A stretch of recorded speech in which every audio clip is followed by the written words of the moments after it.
मुस्लिम countries या दूसरे देशों में शोषित हिंदू हैं या शोषित लोग हैं, वो भारत आते हैं तो हम उन्हें नागरिकता देंगे।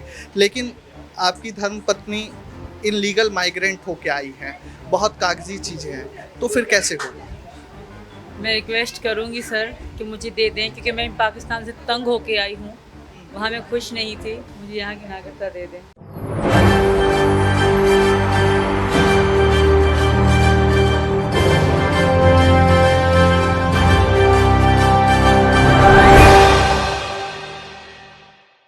नमस्कार, मैं नाज़मीन खान और आप देख रहे हैं SPN9 न्यूज़।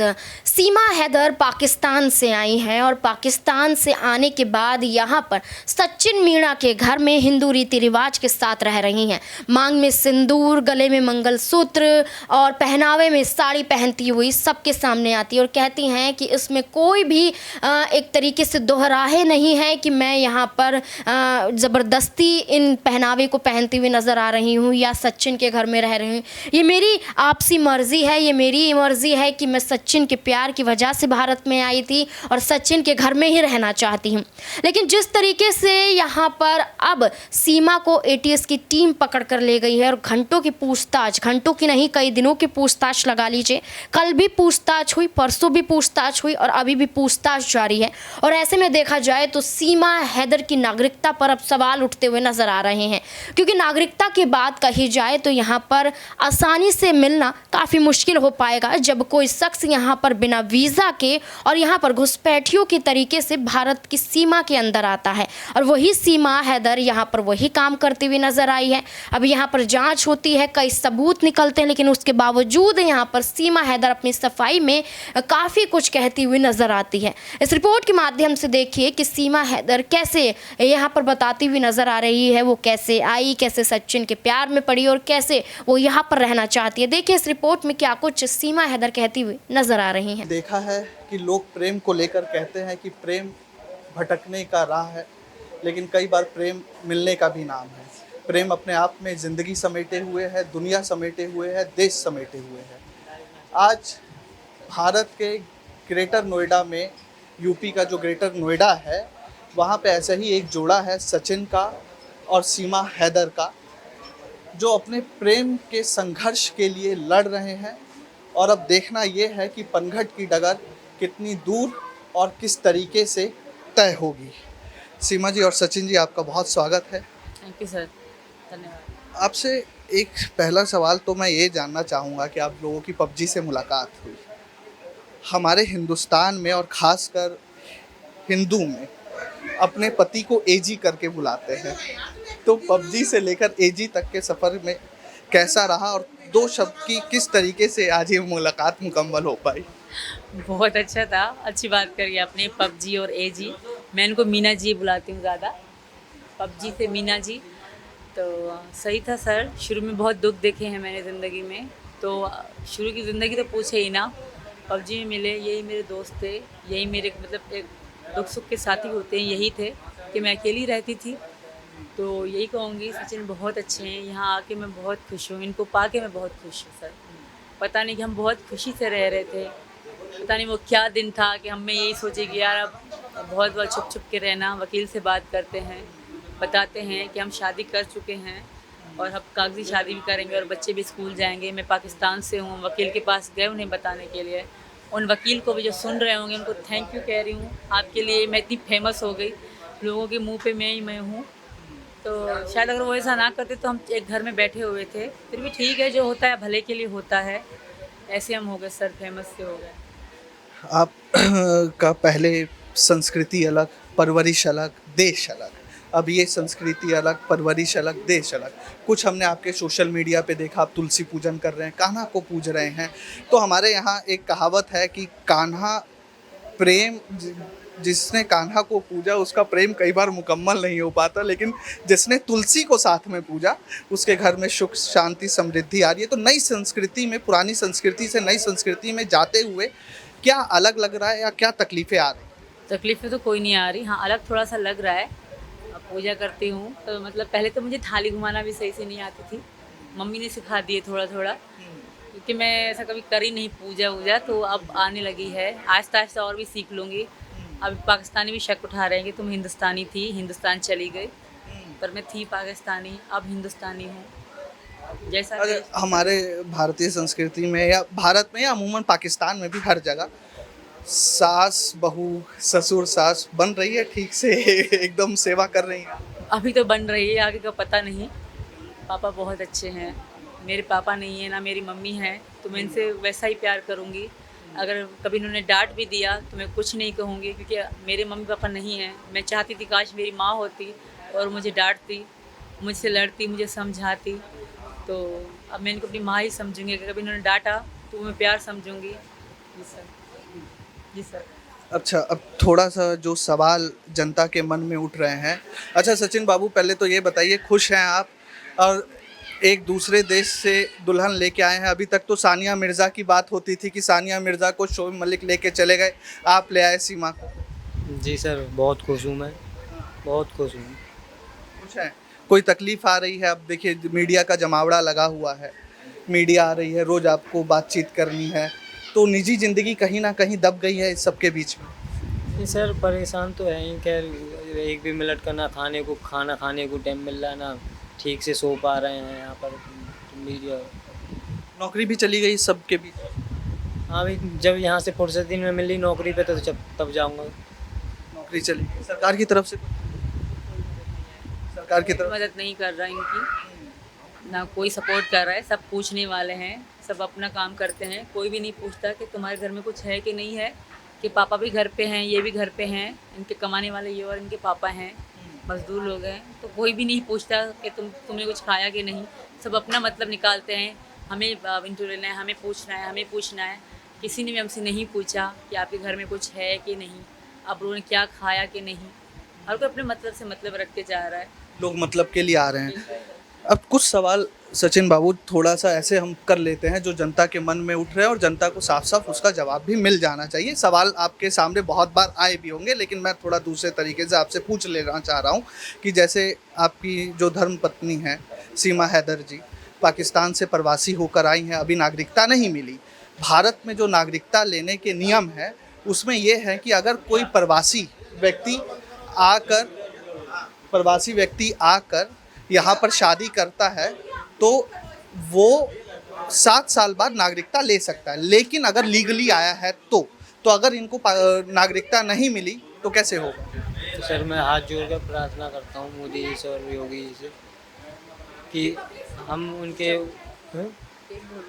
ना वो हाथ देखिए, जोड़ अभी से इंस्ट्रक्शन दे रही हैं, अपनी कीजिएगा आगे की ज़िंदगी कैसे चले। प्रार्थना करते हैं कि यहाँ की इसे नागरिकता दी जाए और हमारा घर परिवार बस खुश रहे। बस ये चाहते हैं हम, और कुछ नहीं चाहते। बोल रही हैं बॉडी बिल्डर बना दो जैसे। बना दूंगी, जिम भेजूंगी इनको। मैं ये पूछना चाह रहा हूँ कि जैसे अभी सरकार और लोगों का, खासकर लोगों का कहना है और आपको लेकर लोगों में कन्फ्यूज़न भी है, जैसे आपने पिछले अपने साक्षात्कार में इंटरव्यूज़ में बताया कि आपकी पढ़ाई लिखाई 5वीं तक हुई है, लेकिन उसके बाद लोग ये कह रहे हैं कि जो महिला 5वीं तक पढ़ी है वो कैसे आधार कार्ड एडिट करवा सकती है, कैसे पुलिस से झूठ बोल के भारत में आ सकती है। इससे सीमा सुरक्षा को लेकर, और अगर कल को यहाँ पे NIA या रॉ आकर वापस आपको डिपोर्ट कर देती है तब?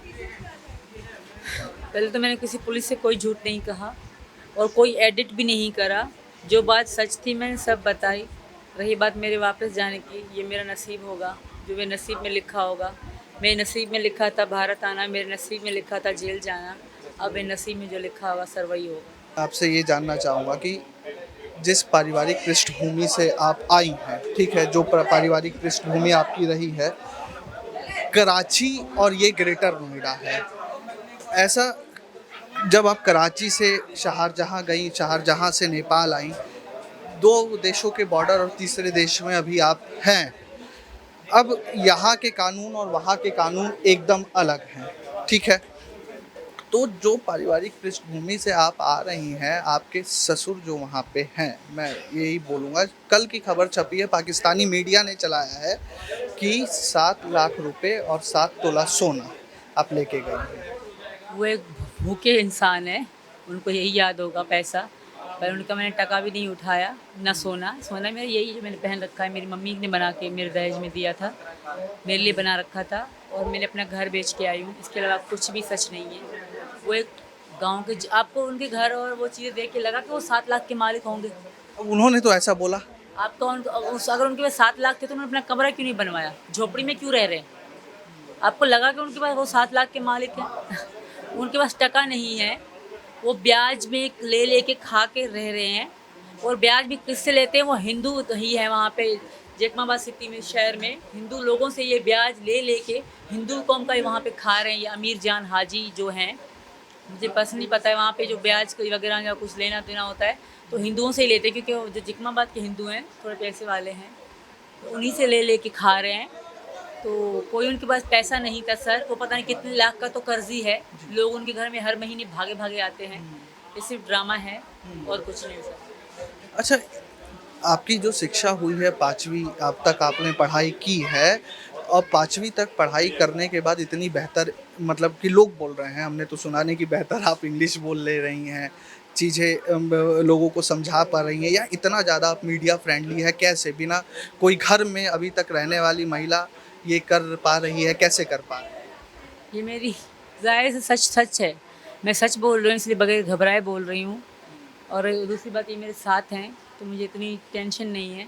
जब मैं जेल में बोलती थी तो मुझसे बोला नहीं जाता था, रो के बोलती थी, क्योंकि यहाँ इतना खौफ था तब।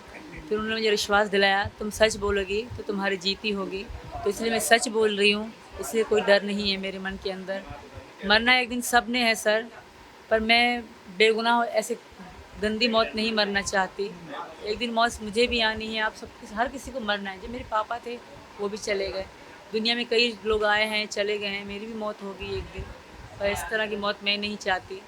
मैं यहाँ अगर मौत आती भी है, मैं यहाँ मरना चाहूँगी, पाकिस्तान जाना नहीं चाहती। और मैं सच ही बोल रही हूँ, इसलिए मुझे कोई डर नहीं है। अगर एक बात मैं आपसे ये जानना चाहूँगा कि अगर कल को पाकिस्तान एम्बेसी से लोग आते हैं यहाँ पर, जिसकी पूरी उम्मीद है पाकिस्तान एम्बेसी से, क्योंकि इनलीगल माइग्रेंट हुआ है, पाकिस्तान एम्बेसी भारत सरकार को रिक्वेस्ट डालती है कि आप इनको भेजिए, हम डिपोर्ट कर रहे हैं।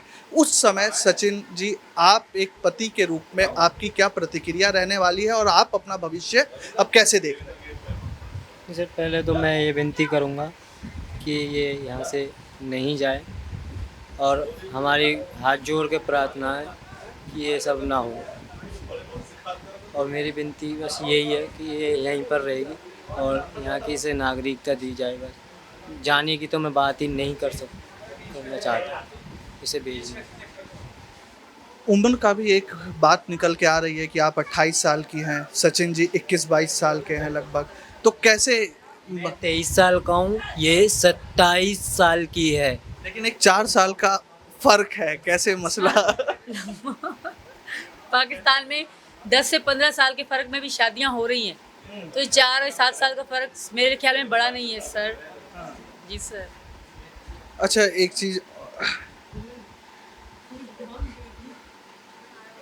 चीज़ और आपसे मैं जानना चाहूँगा। दूसरी बार आप सीमा हैदर मत बुलाए बार, इस बात से इनको चिढ़ हो रही है, प्लीज़। नहीं तो अभी जैसे चीज़ों को लेकर अभी शादी, कोर्ट मैरिज अभी हुई नहीं है, धर्मांतरण अभी हुआ नहीं है, तो कैसे करते? कबूल है, शादी है तो ये मेरी मांग भरी है, फेरे खाए, वो शादी नहीं है। इनका मंगलसूत्र मेरे पास है, क्या ये शादी नहीं है? और जब मैं उनको पति मानती नहीं हूँ तो ज़बरदस्ती आप वो मेरा पति बता रहे हो। जैसे कि आपने सीमा हैदर को सुना, उसके बाद यहाँ पर सवाल खड़े होते हैं कि वो गुहार लगाती है कि प्लीज़ मुझे भारत में रहने दीजिए, मैंने कुछ नहीं किया है और ना ही मैं यहाँ पर कोई जासूस हूँ। ऐसे में देखा जाए तो जांच के दौरान भी वो यही बातें बोलती हुई नजर आती है, मेरा कोई भी लिंक ऐसी जगहों से नहीं है जिससे ये देखा जा सके कि जासूसी मैं यहाँ पर करती हुई नजर आ रही हूँ। जिस तरीके से तमाम मीडिया कर्मी ISI संगठन से उसको जोड़कर देख रहे हैं, आतंकवादी संगठन से जोड़कर देख रहे हैं, उस पूरे मामले को लेकर यहाँ पर अब सीमा हैदर मुश्किलों में पड़ चुकी है। लेकिन यहाँ पर सवाल नागरिकता को लेकर उठता हुआ नजर आ रहा है। यहाँ पर नागरिकता की बात आती है तो क्या यहाँ पर जांच के बाद अगर सीमा हैदर को निर्दोष साबित कर दिया जाता है तो क्या भारत की नागरिकता मिल पाएगी?